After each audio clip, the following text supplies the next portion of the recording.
All right, let's get this party started.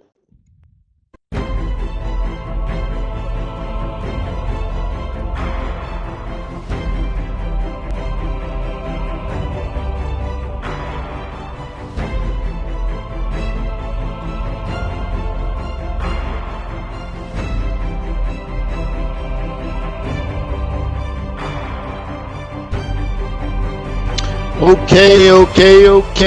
Welcome to Forex.Today. Not Forex.Yesterday. Not Forex.Maybe tomorrow. Forex right now in your face. But it's still pretty and gentle. Now let me remind you that trading is risky, not appropriate for everyone. Your past performance, good or bad, is not necessarily indicative of future results. But please always stay small, stay humble, focus on the long term, and never risk money you cannot afford to lose. My name is Wayne McDonell. I'm the Chief FX Market Strategist for TradersWay.com, an ECN that gives you access to the foreign exchange market through the interbanking system. Does it very quickly, does it quite affordably, and our customer service is awesome. We'll treat you with respect like you deserve. We do these sessions every morning, 7:30 in the morning, at Forex.Today, Monday through Thursday, and then every Friday at FXStreet.com, where I am Speaker of the Year. Yeah! Love it. Thank you for your loyalty, guys.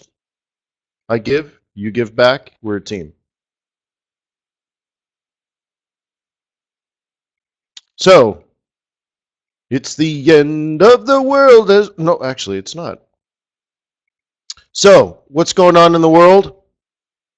Want to do a quick review?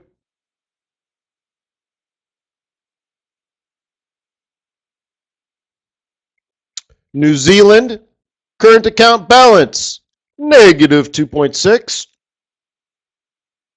Say what? Should have been 2.9. Too bad. South Korean unemployment, 4.1 versus 3.6 expected. What?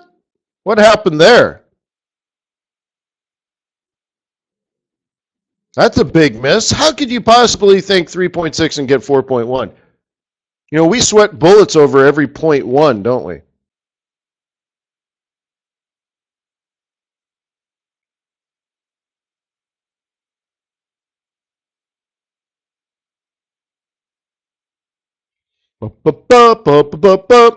Anything else there?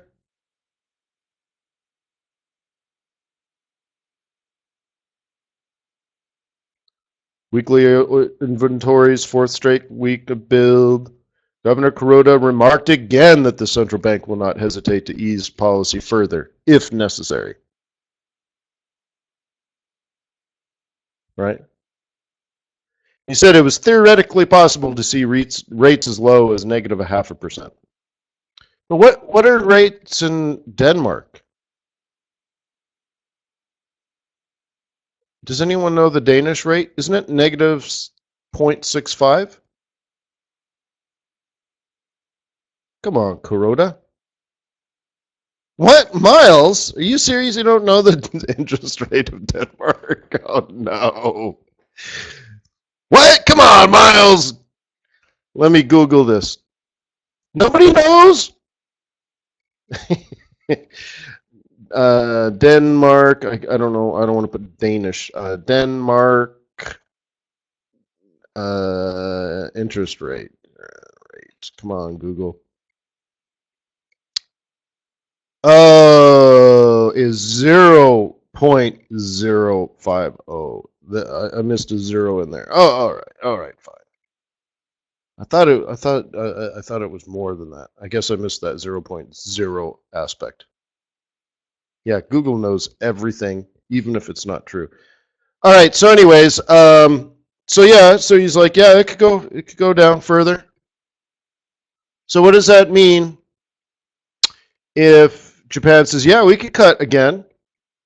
Yeah, we could do quantitative easing. We could cut interest rates more. We're not done. What happens?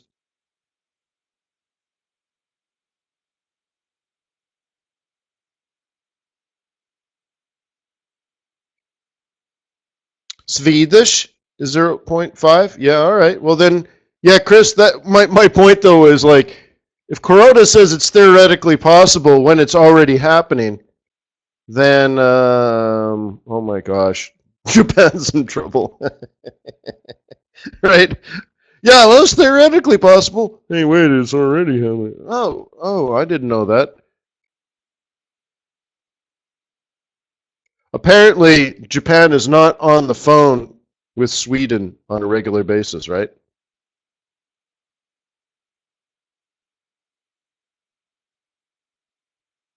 So, yeah, yen tends to get weak, guys. Yen gets weak if they're going to increase money supply. This is how they're doing it, right? They're not printing money in this case, but they're pushing money into the economy, pushing it out of banks, right? So how many hours ago was that? Oh, about that many hours ago.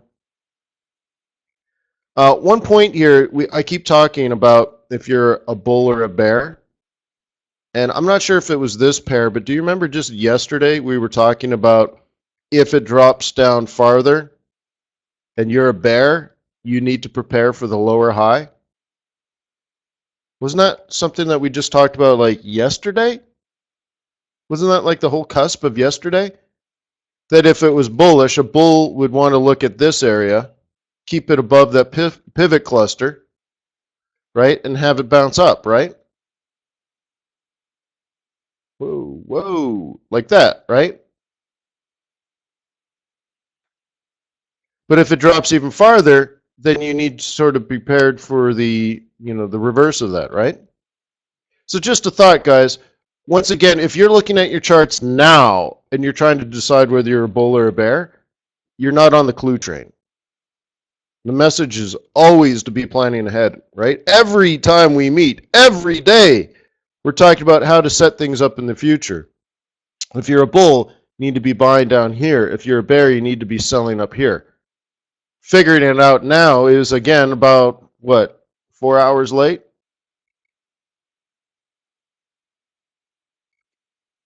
You know, 6 hours late? Like, I don't know, like, what were you doing? Well, now it's not too late, but it's like, I'm trying to do things like teach you patience and discipline. Not that the whole world revolves over a 5-8 cross. Or, if your stochastics doesn't work, use an ADX. And if the ADX doesn't work, use a CCI. I'm not teaching you that, right?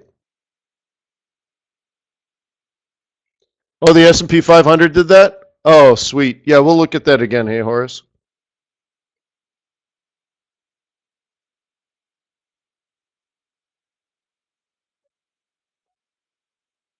So, anyways, you know, I don't know. You should be ready, guys. You should be ready. And very often what I'm doing here is, when I have a line down the middle of the Stokes, is I'm expecting a faster moving trend. And so anything near that is the overbought instead of way up here. I don't even expect it to get way up there in that scenario. Okay.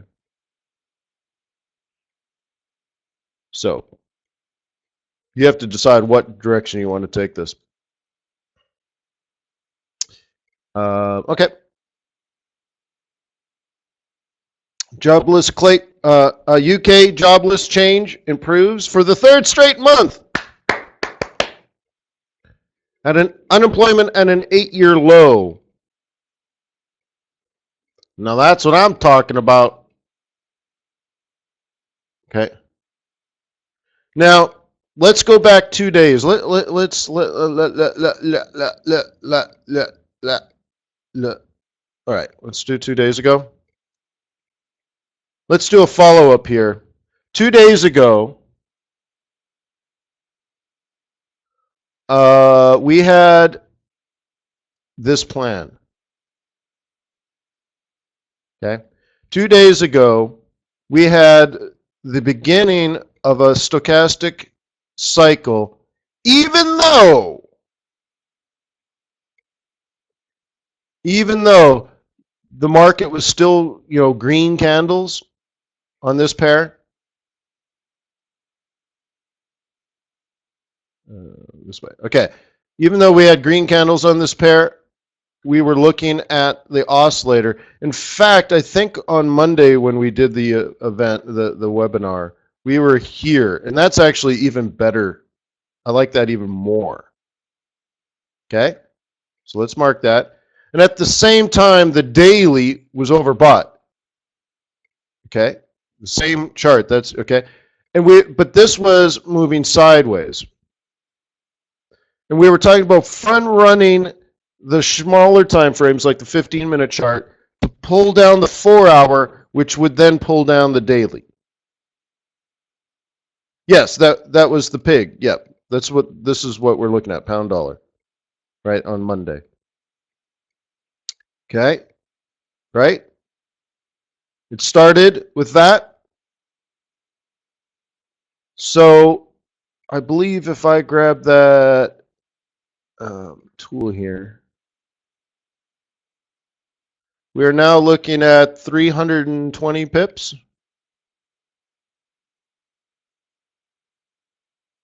Okay.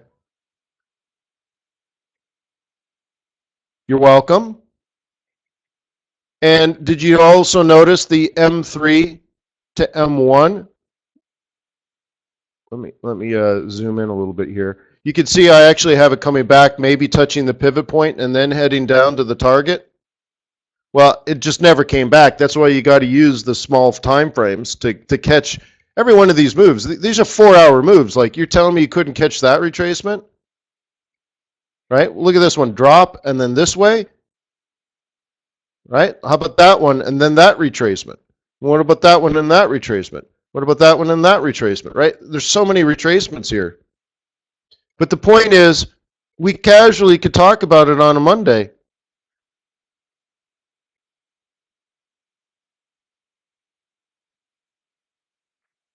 You right, guys? Did I get your attention?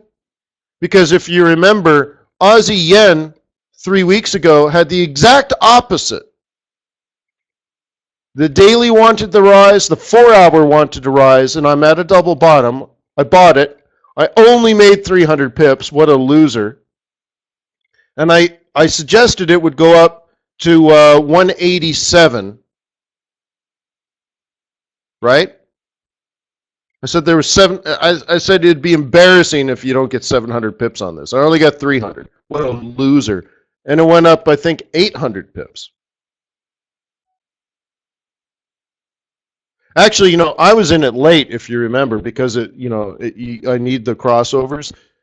So it went actually from 178 to 187, basically. It actually went up 900 pips. But I was in at I was in at 79. Even though 78 was the bottom, I was at 79.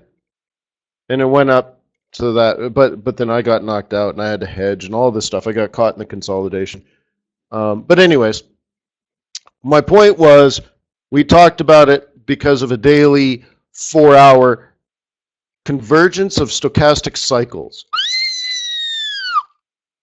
Right? Anyways, it was one of these red flags that says, that there could be a change of trend here.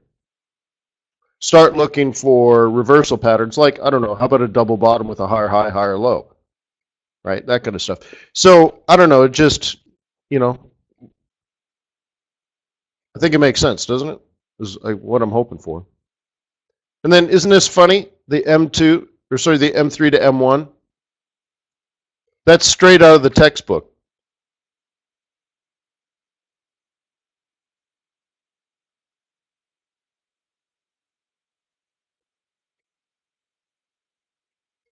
You want to know something creepy? If you hit the M1 early in the week, and it's a bit late to call it early in the week, but it's still plausible. By Friday's close, we'll touch the central pivot. Now, if that happened on a Tuesday, I would not hesitate to mention that. Monday, very likely. Wednesday, you couldn't squeeze that any later. That's as late in the early in the week as you could possibly get.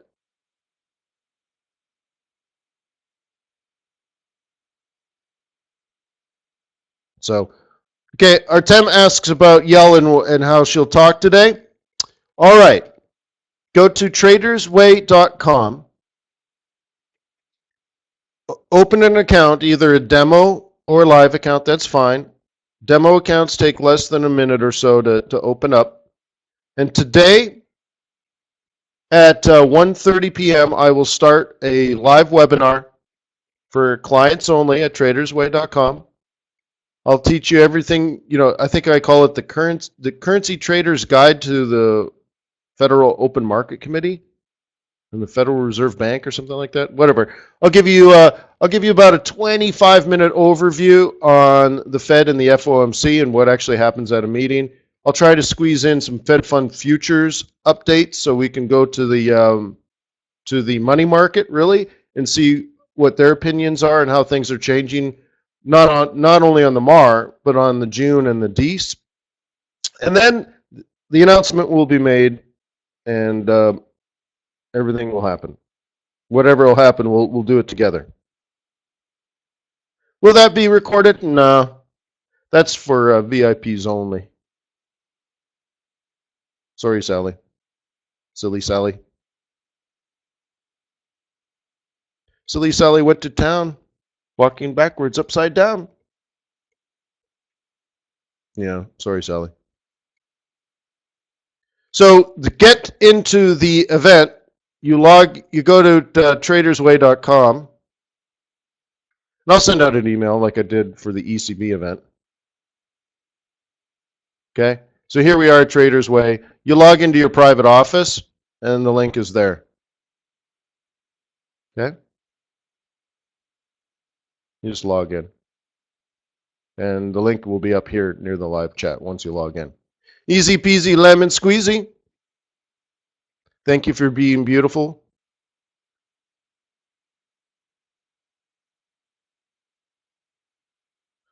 Look at that. Nuno's going crazy on the Turkish lira. Nuno.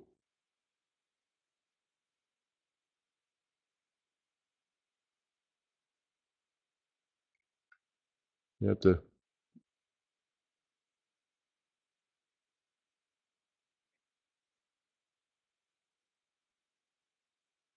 Damn it, this is I saw that. Yeah, so you're a VIP, Mike, as long as you have a demo account or a live account.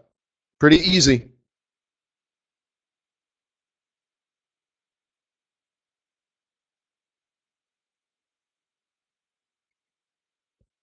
Okay. Good. Ben already registered. Nice. Good. Good. That's good. So I'll see you, and we'll figure out what Grandma Yellen says together.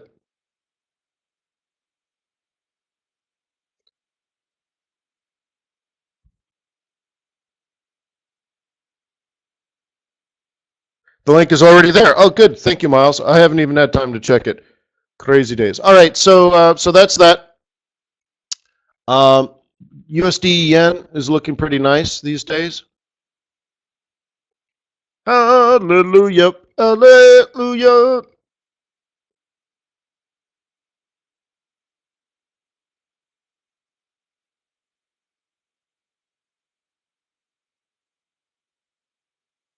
Okay. Okay.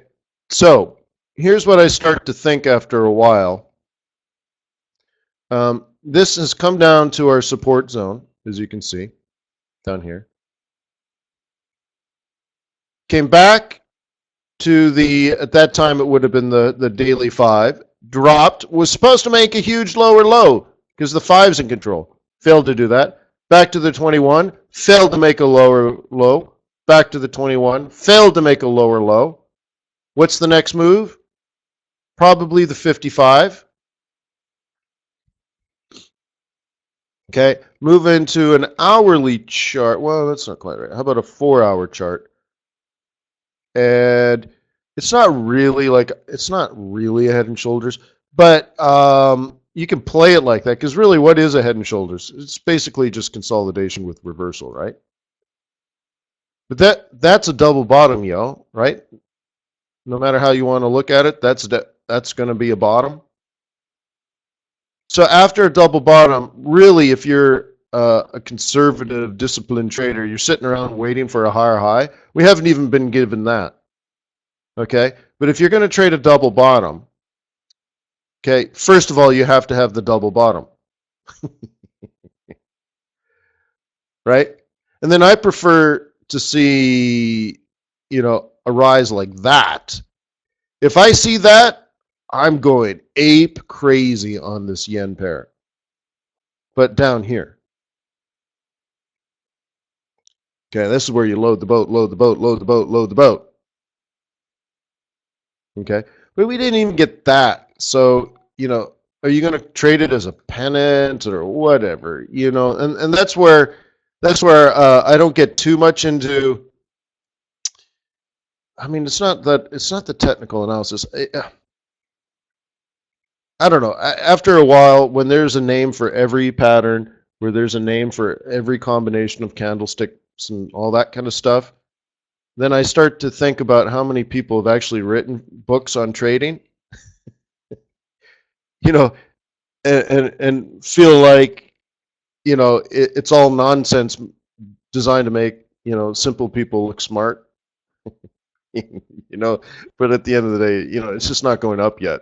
Call it what you want to call it, right? But, I'm a bitter old man, right? So, so I'm just like, yeah, it ain't going up yet. A higher high would have been better. Call it what you want. A higher high would have been better, right? So not quite there, but it'd be interesting if one day we still start heading up. And then if that does happen, we need to play this. Okay, we will need to play this. That will be in the game someday. Okay.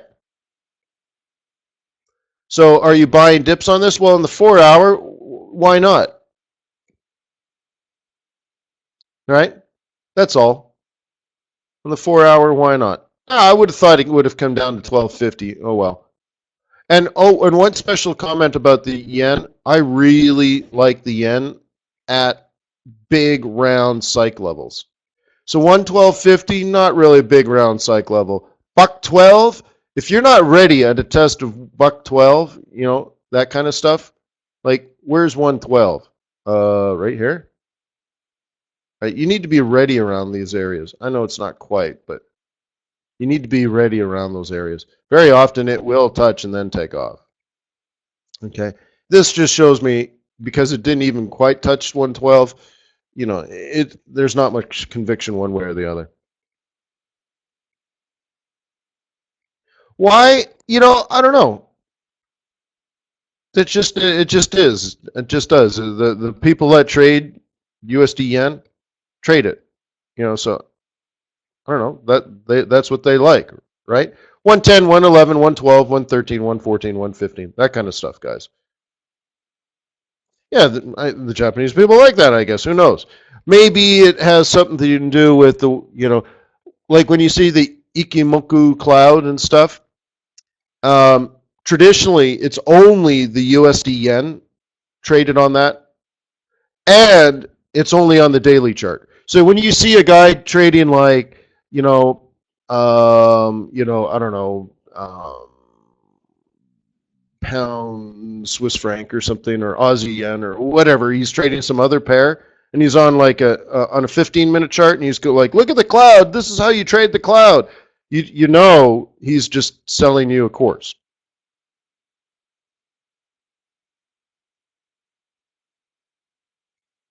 Because he read it somewhere, didn't quite understand the reality of it, but he read a lot and he knows what the cloud says, and but nobody is using it.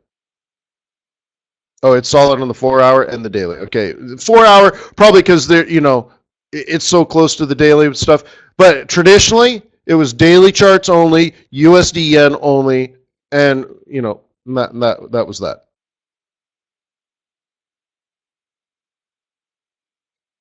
Okay.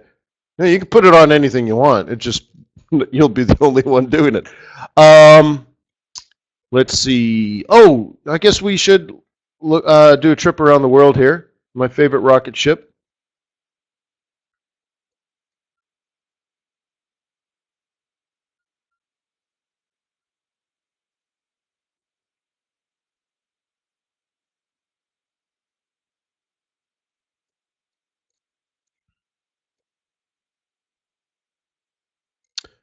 You want me to look at Aussie Kiwi? Well, let's see.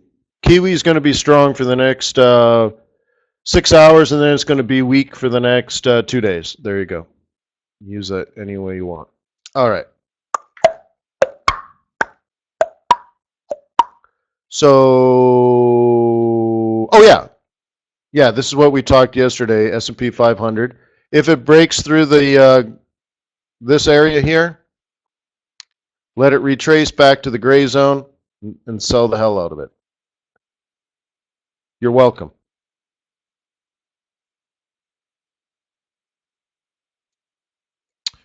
It's the end of the world as we know it. But that's Nikkei. But it was S&P 500 that we did. Let's double check that one. I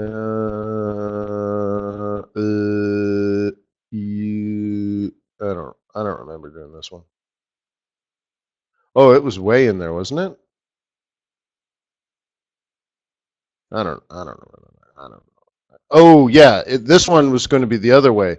It had to break through the pivot cluster. I remember. All right, so it's really small time stuff. Right, we had to get through the pivot cluster. If not, it was going to go up. If it broke below the pivot cluster, it would go down. Okay, I remember that now. So, like in contrast to what we saw in the Nikkei, or similar to what we saw in the Nikkei, if it had broken down, you would sell the retracement, right? That's what that was talking about yesterday, right? If it didn't do that yesterday, if it found support and headed up, it would be bullish. That's what it was. Okay. And then, and speaking about like what I was talking about before, look for the higher high. Here's the consolidation. Here's the higher high. Even a blind man can see that, right? And then what you do is you catch the low, okay, and you rally the sucker up. You could use the 21. You could use a fib. You could use roll reversal. Obviously, roll reversal was way down here by 618. But it seems to me the 21 382 was good enough for the market. 382 predicts a 1618. We never even got that. Sorry. You know what? That tells me they used a different bottom. They used a different bottom.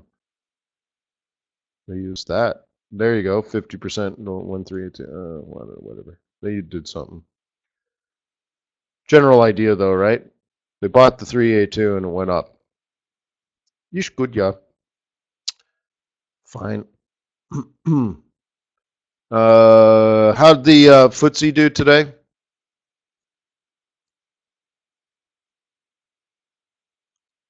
Not a lot, right? Not a lot of action. Ish was good, Ish was bad.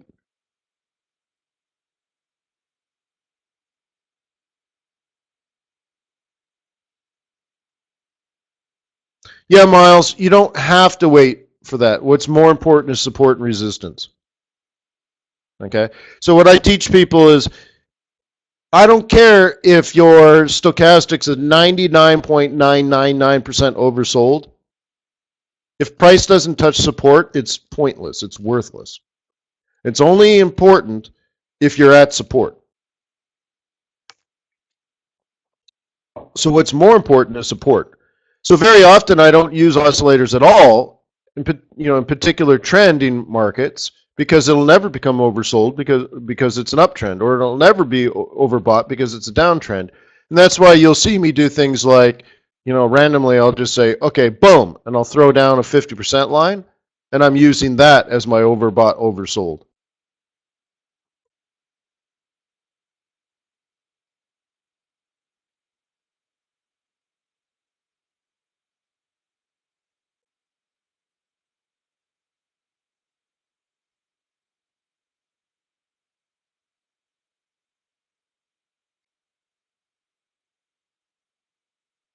Okay. So yeah, we got to put everything in context. Also, what were we looking at before? I guess it was this one. Let me go back. Yeah, if you're playing a bounce at support, higher high, higher low, yeah, you're probably sweating bullets on the retracement, but at some point you got to pull the trigger, right? Yeah, this would have been better if it was way oversold, but not required.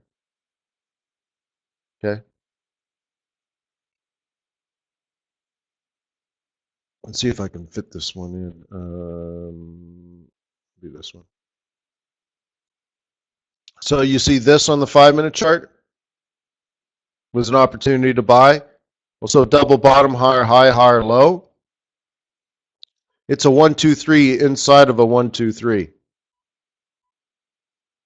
Okay. So at some point you got to get in. And you know what I try to do is I try to line everything up like on multiple time frames, like I showed you yesterday, like daily, 4 hour, and then let's say even 1 hour. And when I have permission, right? Like think about special forces or something in the military, right? Black ops stuff. And they're like, yeah, you got permission to go live, right?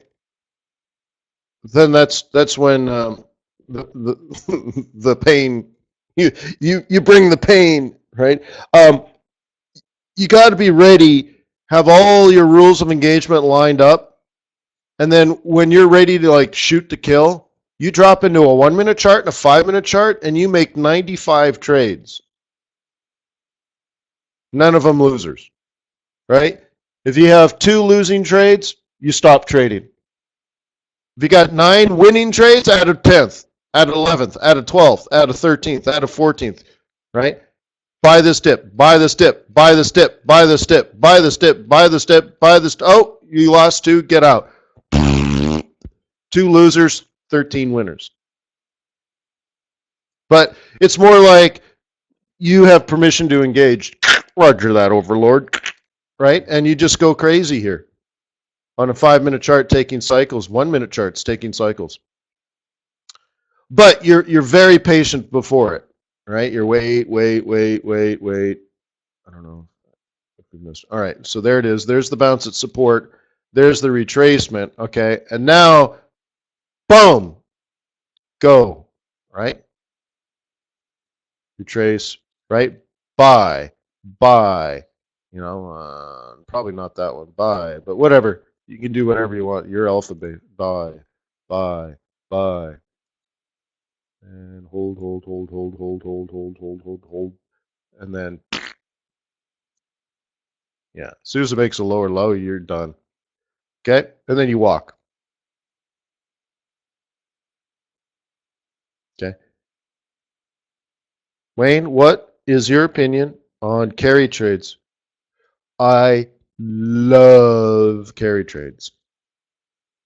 What's your opinion on carry trades?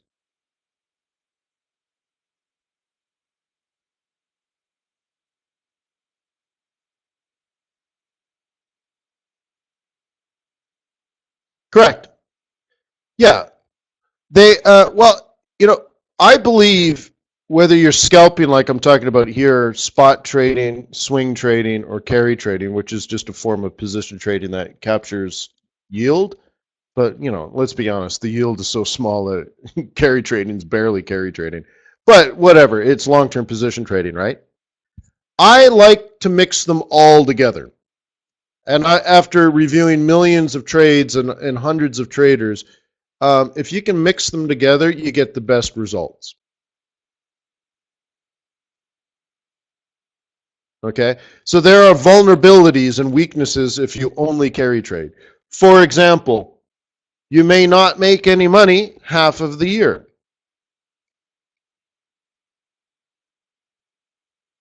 Okay, Miles says, what currency pairs for carry trading?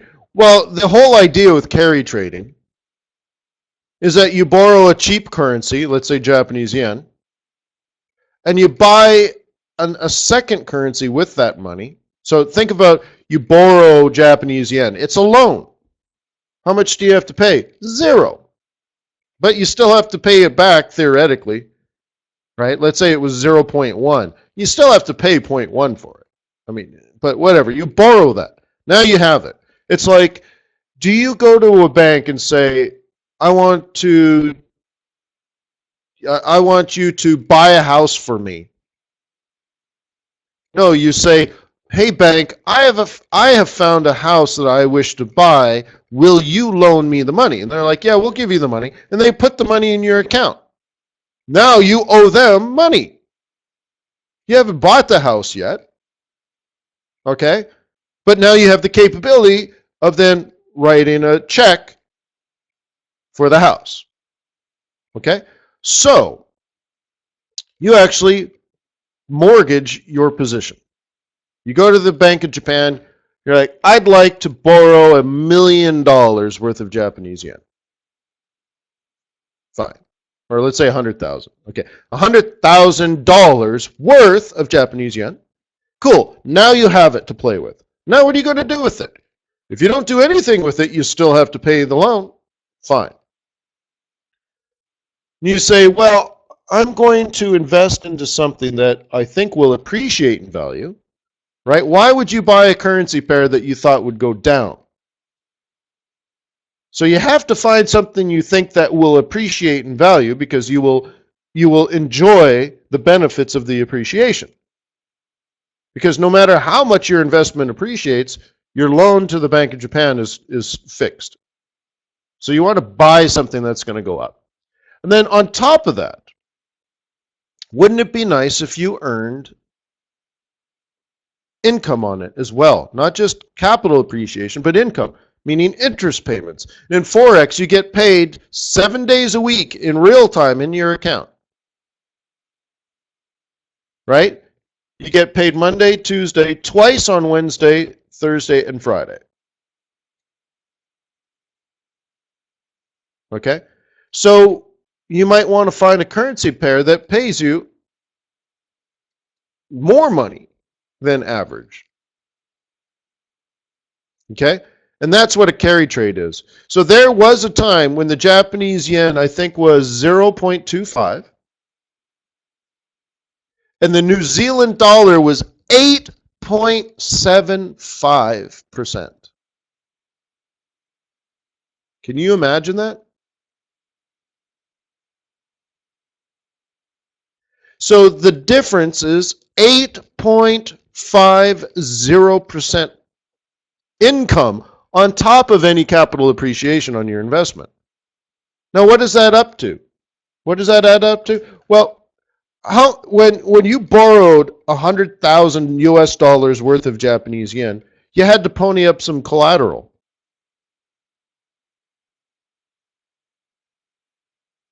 That's funny, Damith. That's right out of a old webinar of mine, huh? Wow, that was a long time ago. Yeah, that's probably a YouTube video somewhere, huh? Yeah, I think I did that from a money show. You're talking about a money show event that I did many years ago. So anyways, oh no, actually it's in my book, right? Oh, duh. Yeah, in the book. Okay. So at that point, you had to pony up collateral or a good faith deposit to the Bank of Japan, right?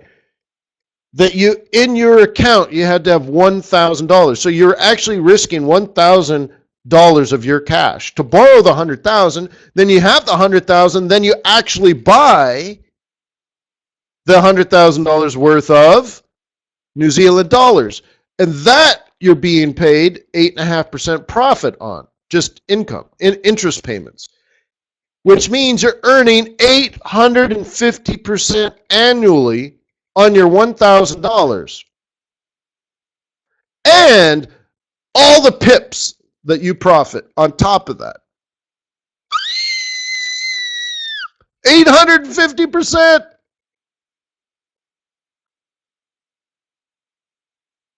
850% interest annually. All right. Come on, CPI. Transactions data.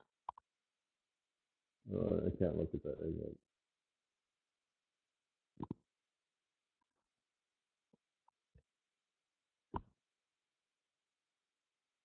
Jensen Merkel saying that the outcome of this week's EU summit isn't certain yet. Well, Kevin, the idea, if you manage your portfolio well, you have dozens of trades open all stops at break even, all trades profitable. So you do one at a time, move your stop, grab another one, move your stop, grab another one. It takes months to build up positions. January CPI and February housing starts and building permits in the U.S. in just a few seconds.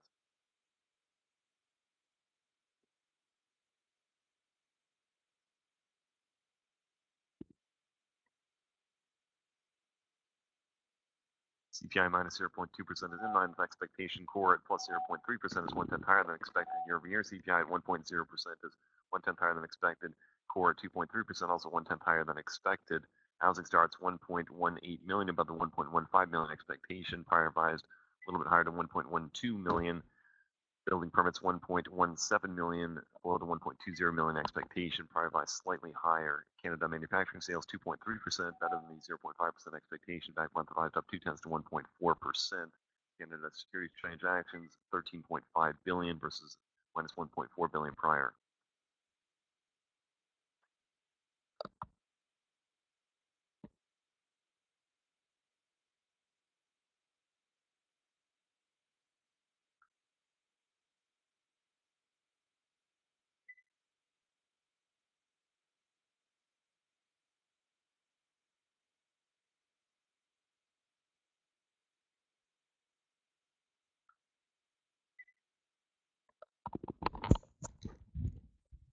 Yeah, so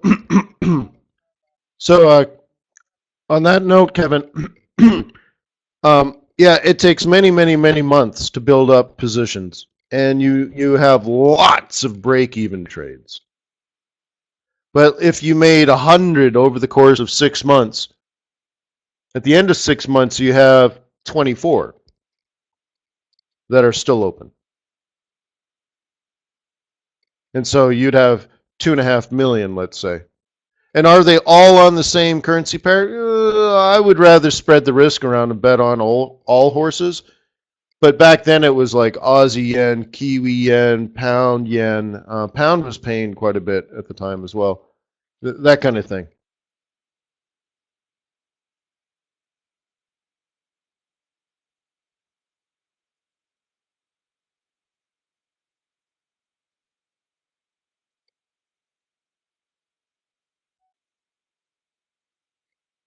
Okay.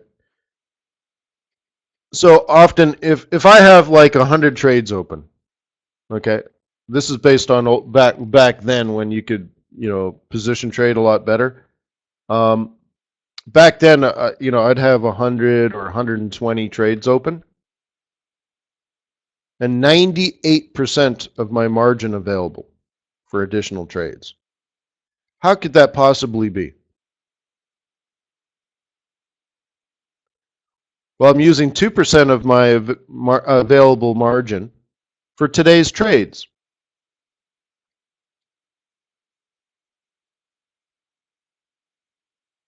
And all the other trades have been, taken out of the market. They're not open anymore. We either lost money or broke even. Right? So that's what you want to do. Set it and forget it. Buy it, and at the end of the day, move your stop to break even. Now you got something to do tomorrow. Buy another one. Move your stop to break even. Next day, buy another one. And maybe on Thursday, there's a big retracement, knocks out 2 of your trades. Friday's a sideways day, so you don't even get a trade then. And then Monday, you try again. Well, so that means at the end of the week, you only have one position open.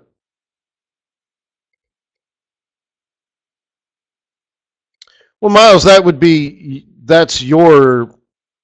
that's part of your business plan, right? So ideally you want to reverse engineer everything, Miles. Okay? What is the worst percentage drawdown you would like to have on your trading history?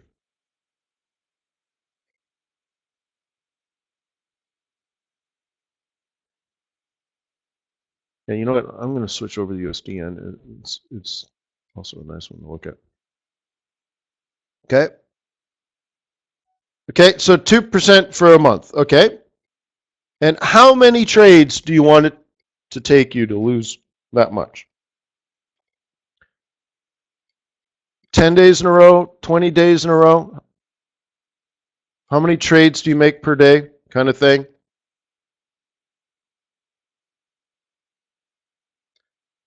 What's your kill switch? If you lost 100 pips, for example, in one day, do you stop trading? Oh, you make one per day, you'll never make it. And I'll tell you why, Miles. There's going to be lots of good luck and bad luck. Yeah, well, I'd rather you dramatically cut your lot size and make more trades and move the stops and find another one. Because if you're only making one trade a day, you can get unlucky and lose money. You're like, oh man, but I was just in 2 hours early. Oh well. Okay, luck, you have to make more than that. Well, I don't know. I don't know how much time you have and all that kind of stuff, but I'm just saying that's not a reasonable sample size.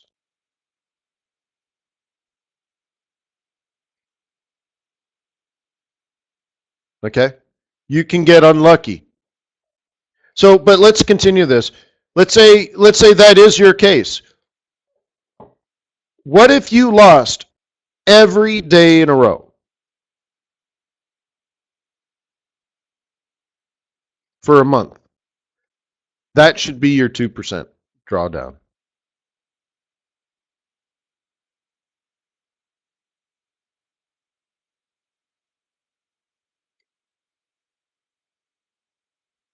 Okay?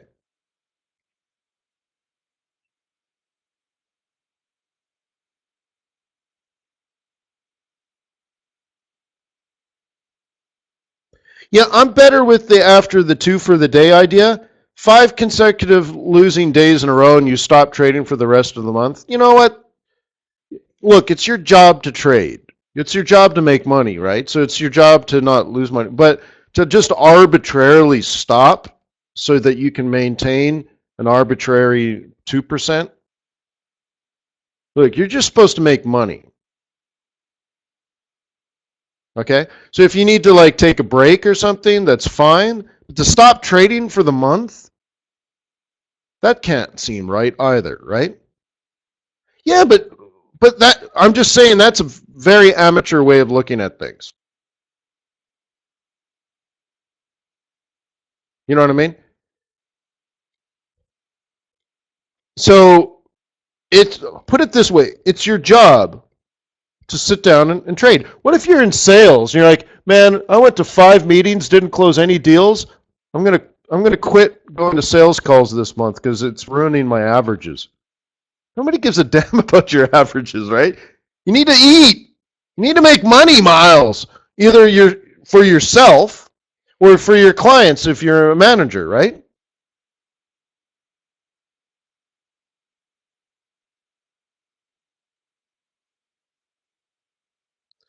Okay, so take a break and figure out why you're losing money. But to say, well, I can't lose more than 2% a month, so even though there's a half a month to go, I'm going to stop trading. Or for you have one losing week. What if it's the first week of the month?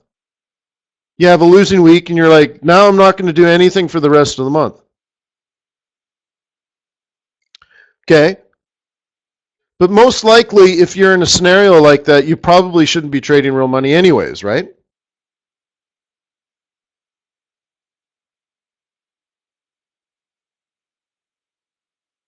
Right?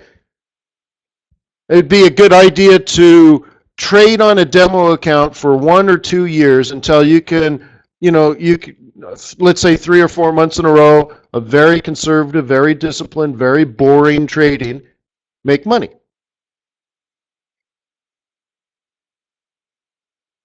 Okay?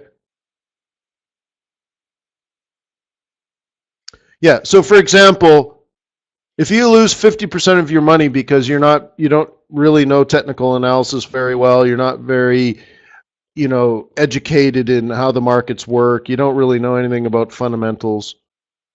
And you lose 50% of your money. Now to get to break even, you have to double your account. But you just lost half. Now you're going to go out conservatively and discipline, with discipline, double your trading account. Not likely to happen. The way that you double your trading account is to jack up your leverage, right? And jack up your lot size. And it doesn't happen that way. It just doesn't work out.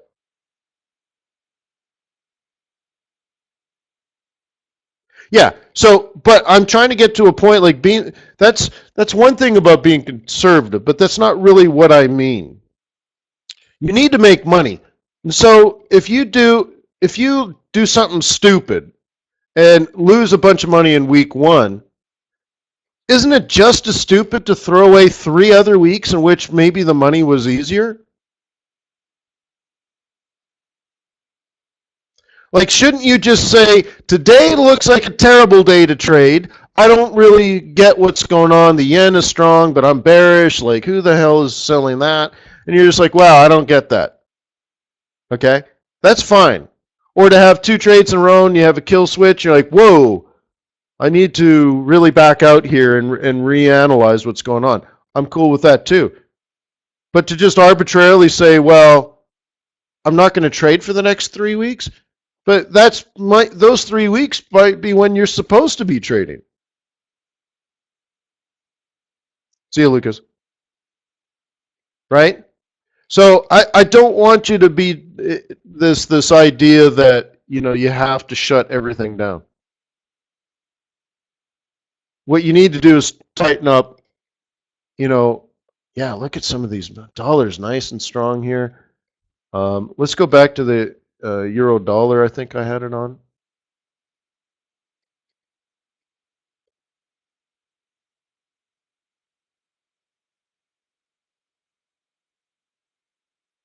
Okay, you need to figure out, your slip ups. I want you to be better on your entries. I want you to identify your strengths and weaknesses, right?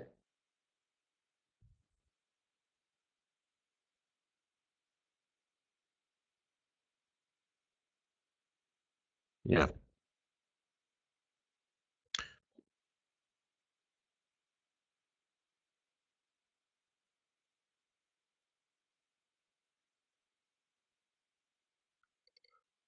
Well, okay, let's put it this way. You're currently making 1 trade a day. That's 20 losers in a row. That adds up to your 2%. Okay? What if you made 50 trades a month and every single one of them are losers? That should be your 2%. What's the likelihood you're going to make 50 losers?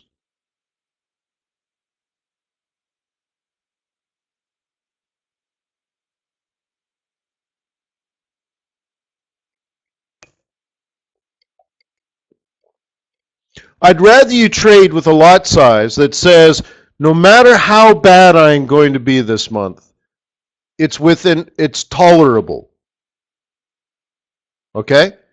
That I'm not going to blow up my trading account. It's not going to be the end of the world, but it's highly, highly unlikely you're going to be that bad. And if you are that bad, you have a lot to think about as you suffer through that horrible experience. And you better get your crap together. But at least you're not dying. You're like, oh man, I just threw away 70% of my trading account in 4 days. Right? You're like, what? But I wanted to be rich. So just reverse engineer it that way. Like, there's no way in hell you're going to be wrong 30 times in a row. There's just no way.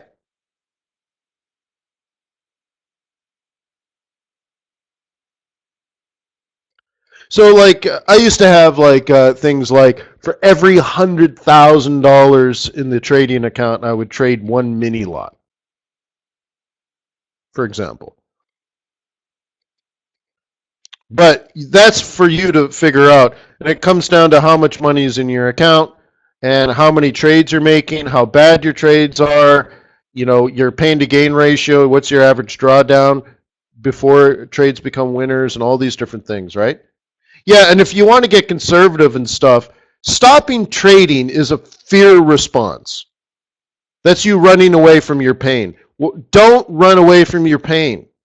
Acknowledge it, embrace it, give it a big kiss on the lips. That's where, like I've said before in past meetings, if you work for me in a fund, like we work in a trading firm together, and you're on my trading floor, and you did something like that where you had 5 losing days in a row, or you had a big losing trade, or I reviewed your trades and found out you did some, revenge trading or something stupid like that, I would make you wear a suit of shame.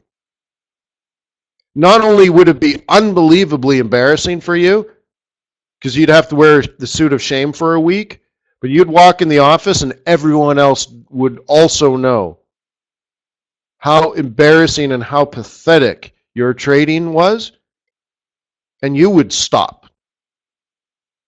Not stop trading, stop your stupid trading. You know what I mean? You're like, oh, that's the last time I'm going to do that. And that's the whole point. Not stopping your trading, stop trading stupidly. And you would say, I'm going to double down. I only buy at support. I only sell at resistance. I need a bias. I need a bias, man. What's going on in the daily chart? I got to get my crap together. Where's that 21? Which EMA is in control here? And you man up. You don't run away, right? Cowering in your foxhole. That's where people get killed. You got to stand up and shoot.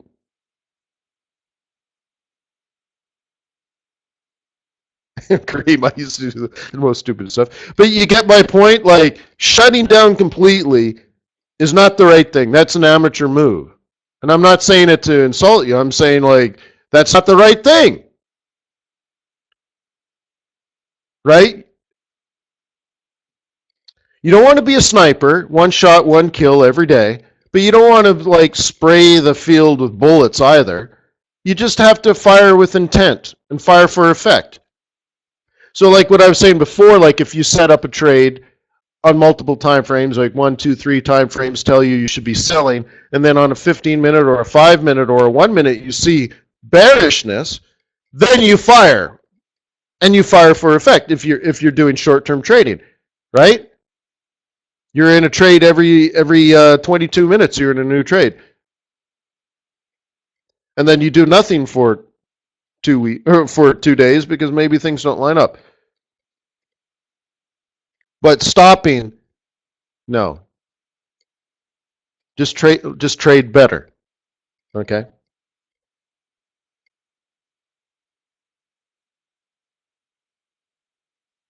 Well, there's a saying in the military, like fire for effect. So let's say there's a tank on the horizon, and one mortar perfectly placed would do the job. Well, why don't you drop like 12 mortars on it? Or yeah, not mortars, artillery, sorry. Right? If one would do, use 12. That'll do it for sure. Like they say in Dubai, if one will do, build 10. That was the official way of life in Dubai for a very long time.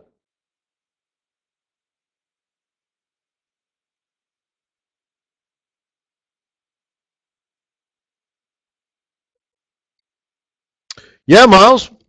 Well, then that's an easy thing to do. Would you go into battle without any ammo or very low on ammo?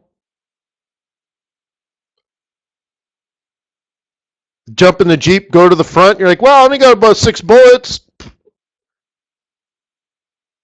Then why would you trade if you're broke?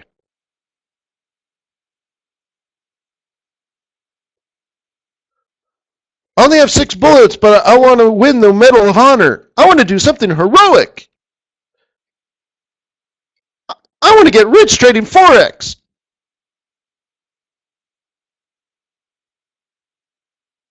I only got 6 bullets. We're going to change the world. Okay, here's what I would do. I would spend the next 2 years trading a demo account. I would read every book ever written. I would take college courses. I would attend seminars. I would go to conferences. I would trade the demo extremely focused wise, identifying my strengths and weaknesses. I would master everything technically and fundamentally about Forex while trading my demo. I would also take a second job and I would save money. And at the end of 2 years, I will be a very good trader with at least 6 months of trading that are profitable. 6 months probably in a row on my demo account.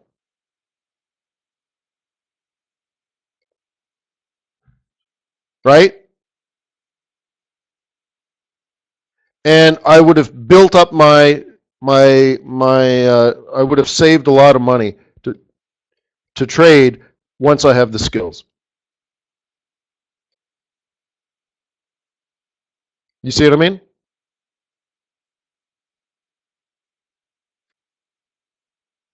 So I would save money for 2 years. And then when I can kick butt, when I have an unfair advantage because I'm so good as a trader that I very, like 60, 70% of the time I win, okay? Then I put money in the market. When I have an unfair advantage because my trade plans are solid, more solid than the other guy on the trade. And that person that did less work than me, that has prepared less than me, that has less patience, less discipline than me, will transfer their wealth to me.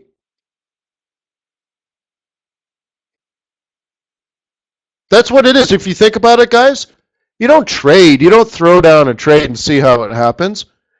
You put yourself in a situation where someone transfers their wealth to you. Isn't that nice? You're like, oh, look at that. Oh. And you put right? And somebody transfers wealth to you because you deserve it more. Not because you're nice, because you're good looking, because you had a good daddy. Everybody loves your daddy. Right? No. Because you did the work.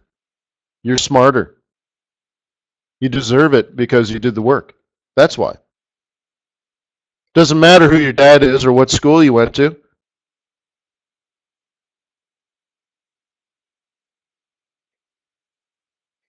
If you want to be a big trader at a big bank, okay, maybe you need to go to Harvard. If that's not for you, then develop patience and discipline, trade your own money.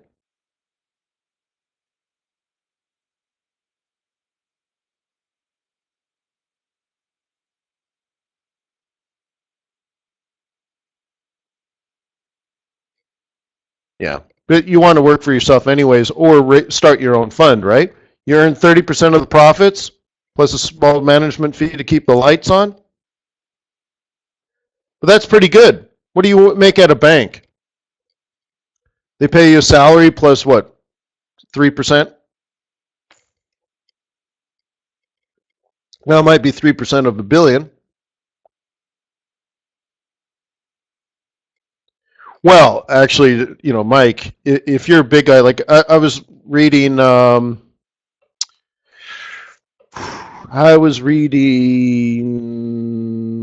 of the books written after the Wall Street collapse, the one on Bear Stearns, House of Cards, I think it was. I was reading that, and there's a small slip in the writing, which I loved it. I was flabbergasted. I can't quite get the number in my head, but let me tell you the thought process. Okay, he was a bond trader, one of their leading bond traders, and it might have been just their overnight stuff, right? Their repo stuff. But anyways, he was their main bond trader, the big guy, big dog, right? And he said, yeah, he started hearing from other people on the street that he had to do business with that Bear Stearns might have been a risk, right? And that he started to get nervous because he was starting to hear it from multiple different firms, like the guys he does business with at Goldman, the guys he does business over there, and they just do business all day, every day, right? They're competitors, but they actually work together. They, swap this repo for that repo, and it's just a big business, right?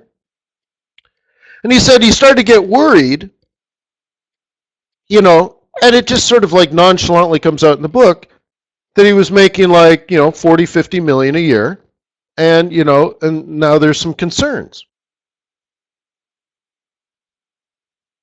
right? Because he's making, $1 million a week. And I'm like, oh, snap. That's pretty good money. You know what $1 million a week buys you in, I don't know, Portugal? You live somewhere beautiful with great food, nice climate, right? Fun people, nice music. Yeah, South Africa. Eric, yeah, $1 million a week buys you girls if you can't get girls with your charm. Right? Even Eric can get a girl with $1 million a week. Yeah. So anyways, I'm just saying, you're like, woo-wee. Holy smokes, right?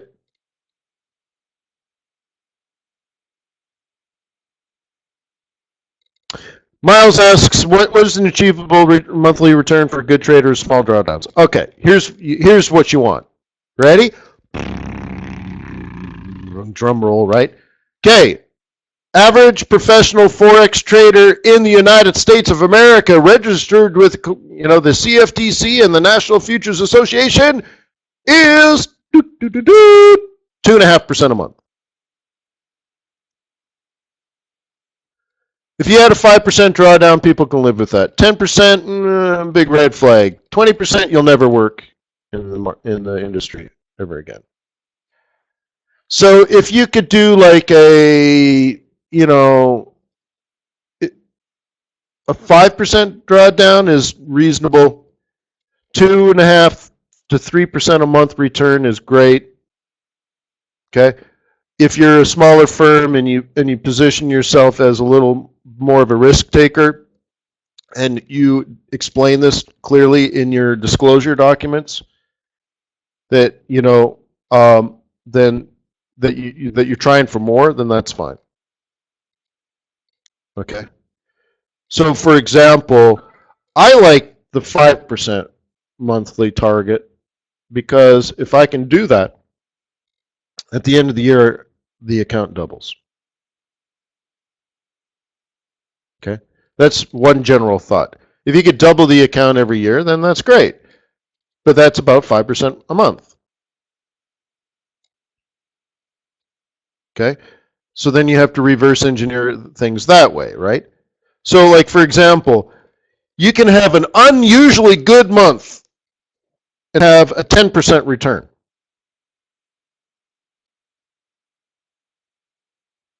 Okay? And people will say, oh, well, that was a good month. You're like, yeah, man, the market just moved. Not a problem. If you have a month where you're plus 30%, you're fired.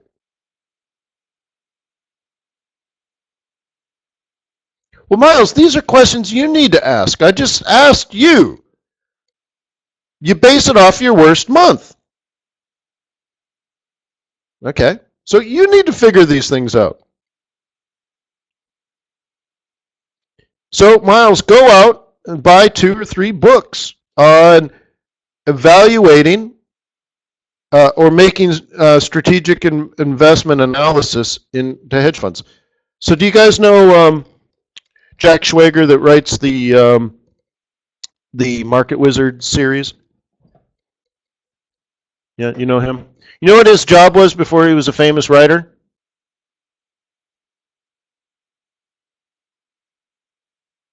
Before he wrote Market Wizards, you know what his job was? He would analyze CTAs. So he worked for a firm or a fund or whatever it was that would invest into CTAs, alternative investment advisors is another way of looking at it. The NFA calls them CTAs, commodity trading advisors, even if it has nothing to do with commodities, because they're the NFA and they're stupid. To them, everything's commodities. So, anyways, so you're a CTA, right? Assuming you might be a Forex guy, whatever. So, anyways, his firm would just say, we want to invest some money with this manager. We want to invest some money with this manager. This one will pass on. This one will pass on. And this other guy that we invested in 2 years ago, we're going to remove money from him. He was the guy that looked at the data and made the decisions, or advised the firm on what the right moves were. Give money to this guy, give money to this guy, definitely don't give money to this guy, or this guy, or this guy. Okay? He wrote a book on that, and, let's see. Let me see what that's called. And it's heavy on the math, but get involved, right? It's called Managed Trading Myths and Truths. Schwager on Futures. Managed Trading Myths and Truths. So he'll explain why past performance does not predict future results. So he says inevitably you find a guy that's had 2 good years in a row. So you give him money and he'll lose. Why is that?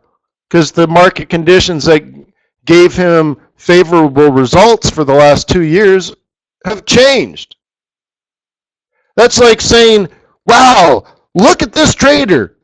Look how well he did selling the Euro USD after the ECB announced quantitative easing for the first time.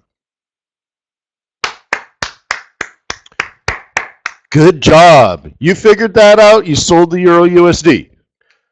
Just because the Fed had tapered and the ECB had cut or had introduced quantitative easing?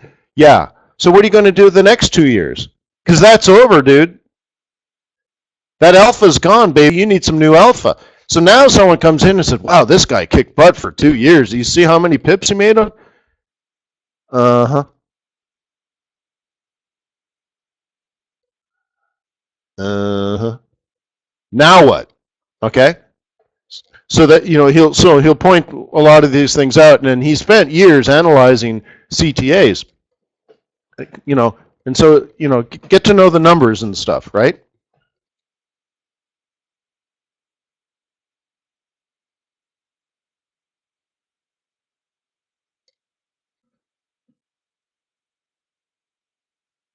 Miles, I'm asking you to figure it out. Get into the math. I can't answer that for you. I can't tell you if 5% is right for you. Okay? I'm just pushing you in the right direction. Start doing some research, because let's say one day you want to sit down with an investor. You should be able to intelligently talk about your numbers. In fact, you should know what your numbers are. And you say, well, the strategies that I employ have a certain risk to them. Here's what the risks are. Okay? And therefore, the way that things are designed as far as lot size and leverage is that I'm trying to achieve, I don't know, like the 5% a month, which is aggressive, because that would double the account in a year. That's very aggressive compared to your stock portfolio, for example. But at the same time, I am trying to manage the risk and keep the risk tolerance within an X amount. My average losing month is, 5%, let's say, just picking a number. Okay. There have been so many months with maybe a bigger one. Okay.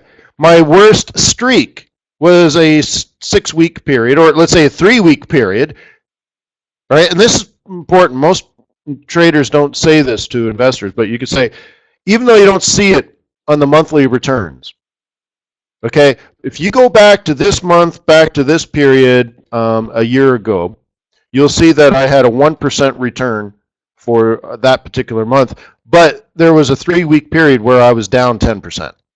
And I worked our way back, and if you look at the history, you'll see that I didn't do it by doubling down and taking bigger lot sizes. I didn't martingale my way back. What I did was, I whatever, I did something and I worked my way back. But I want to show you that even though it doesn't come up in the monthly returns, that was our worst streak.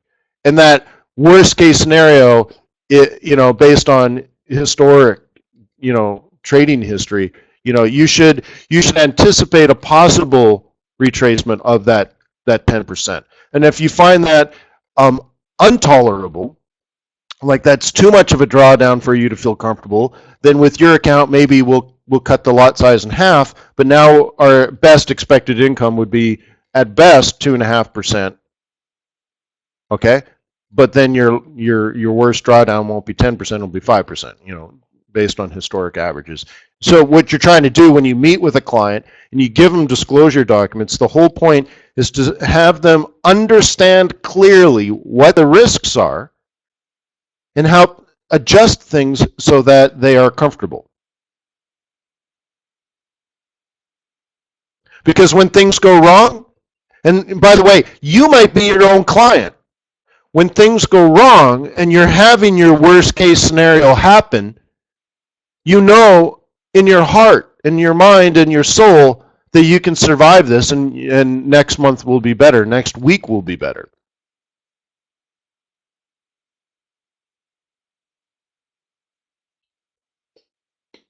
Okay? Well, Miles, Google the book I suggested and start there. See what happens when you look at that book. Maybe some other books come up. But that one will help you sit down and understand things like, risk-adjusted performance analysis, and then the flaws in risk-adjusted performance analysis. Yeah, I'm here every day, Miles, so keep asking good questions and keep doing the work. And in 2 years, you'll be a much better trader than you are now. So maybe, yeah.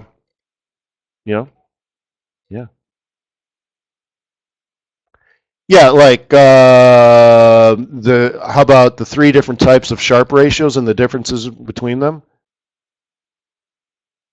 Right? I don't know if you need to get into kurtosis or anything like that, but certainly Sharpe ratios.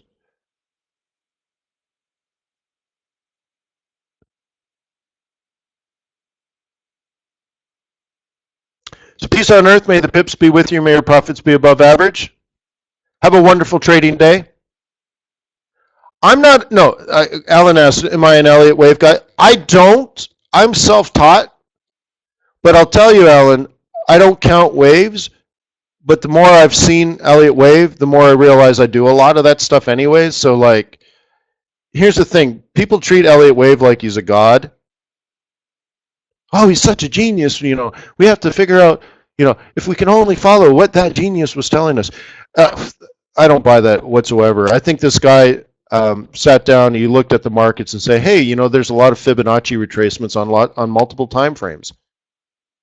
And even Fibonacci, I think, is a bit stupid. Not Fibonacci, not Leonardo Fibonacci, but this stuff how we start worshiping things like 618 and 382s, and they're false gods. Look, you either have a 1/3 retracement, a half retracement, or a 2/3 retracement. Why do we have to get all obsessed with the 618? Look, How about 33, 50, 66? It'll work just as good. I tell you, it would make no difference whatsoever. If it comes down a bit, buy it at a discount. I mean, it's nothing. Like, don't get obsessed with all this nonsense people try to sell you.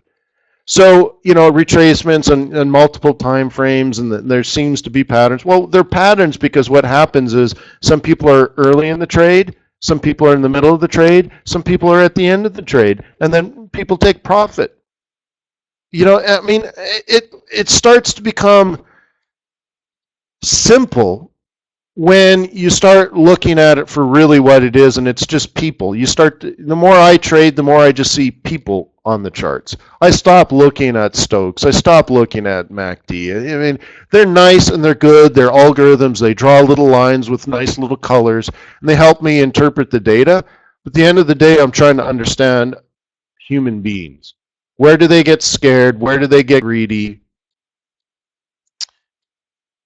And it's fine. Oh, GAN retracements are the 25, 33, 50, 66. Yeah. Hello, Charlie. Charlie. Yeah. But honestly, make up your own numbers if you want. Look. If it's a bullish trend, buy the dip. I couldn't care if it's an 18% or a 52.8.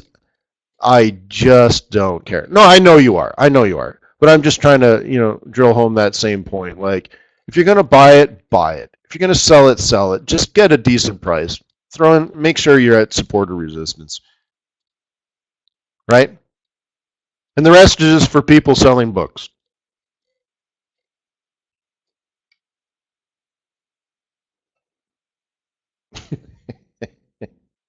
And by the way, most of those books are wrong. So anyways, yeah. Peace on earth. May the pips be with you. May our profits be above average. I'll see you later today. If you are a client of TradersWay.com, demo accounts are okay. We just want you to join the family. We want to strut our stuff and show you what we can do. We want to wow you, impress you, woo you. I'm wooing you. Sweet baby, open up a demo account, and we'll cover the FOMC announcement today together. Will you do that, sweet baby? Yes, you have to have a demo account. You log into TradersWay.com. At the top of your private office, there will be a link that says webinars. Log into that at 1:30, and you're on the team. No, I'm not going to record it. That's for cool kids. Yeah, special webinar. Yeah, I know if you got to sleep, you got to sleep.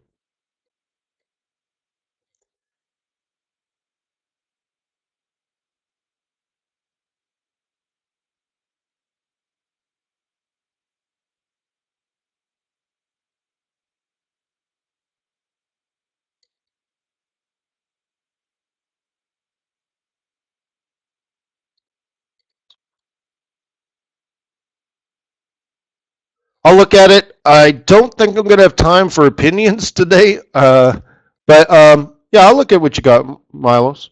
Miles. We need a good name for you, Miles.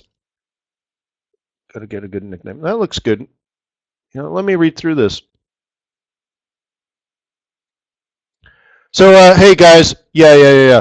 Peace on earth. May the pips be with you. May our profits be above average. If I don't see it today, I'll see you tomorrow, because I'm always here for you.